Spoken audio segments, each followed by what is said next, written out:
Here's the Tesla Universal Connector. I think it looks a lot like version 3 connector, but I never had one of those. Connector out. Plug it in and start charging in the usual way. But then if you have another vehicle that has J1772, plug it in, and then there's a little button at the top that you press, and it comes out in this form. And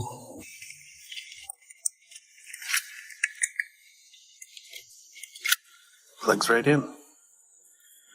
It's sort of cool. And then to disconnect it, you can press this little front button.